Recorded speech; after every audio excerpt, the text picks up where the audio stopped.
ખાખરાળાની સીમમાં ગેરકાયદે ખનન પર દરોડા, 500 ટન કોલસો અને 7 ટ્રેક્ટર સહિત 3 કરોડનો મુદ્દામાલ જપ્ત.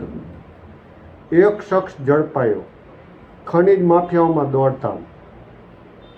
થાનગઢના ખાખરાવાડી ગામના વિસ્તારમાં ગેરકાયદે ખનીજ ચોરી થતી હતી, જેના પર સુરેન્દ્રનગર ખાણ ખનીજ વિભાગ અને એલસીબી ટીમે દરોડા કર્યા હતા, જ્યાંથી 500 ટન કોલસો, 10થી વધુ ચરખી, 7 ટ્રેક્ટર સહિત 3 કરોડથી વધુનો મુદ્દામાલ જપ્ત કરાયો હતો.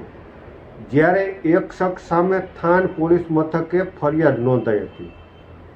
થાનગઢમાં અનેક પ્રકારના વિવિધ ખનિજો મળી આવતા હોવાથી ભૂમાફિયાઓ ગેરકાયદે ખનન કરી સરકારી તિજોરીને નુકસાન પહોંચાડતા હોય છે. ત્યારે ખાણ ખનીજ વિભાગ દ્વારા આવા ગેરકાયદે ખાડા પર કાર્યવાહી કરી બૂરવામાં આવ્યા હતા, પરંતુ તંત્રની મીઠી નજર હેઠળ ફરી આ ખાડાઓ ધમધમતા થયા છે. ત્યારે થાનગઢ ખાખરાવાડી ગ્રામ્ય વિસ્તારની અંદર ખનીજ ચોરી થતી હોવાની બાતમીના આધારે ખાણ ખનીજ વિભાગના અધિકારીના માર્ગદર્શન હેઠળ સંયુક્ત ઓપરેશન હાથ ધર્યું હતું, જેમાં ગામની સીમમાં 500 ટન કોલસો, 10 ચરખી, 7 ટ્રેક્ટર સહિત ₹3 કરોડનો મુદ્દામાલ જપ્ત કરાયો હતો. સ્થળ પરથી ગોપાલભાઈ મંજીભાઈ વિંજવાડિયાને ઝડપી પાડ્યા હતા તથા તપાસમાં ખુલે તે શખ્સ ફરાર થઈ જતા તમામ સામે થાન પોલીસ મથકે ફરિયાદ નોંધાઈ હતી.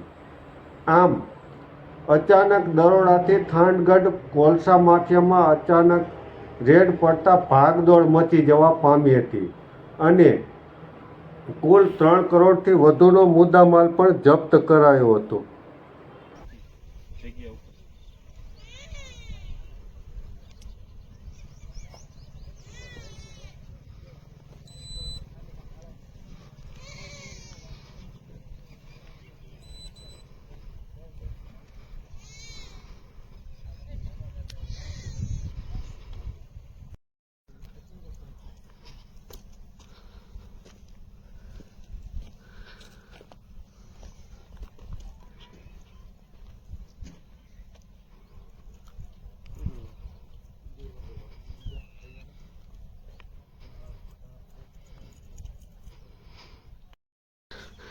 છે 5 ટ્રેક્ટર છે એટલે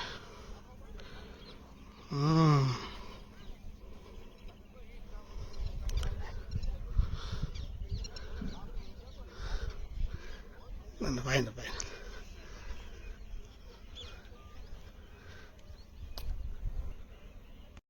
પોલીસ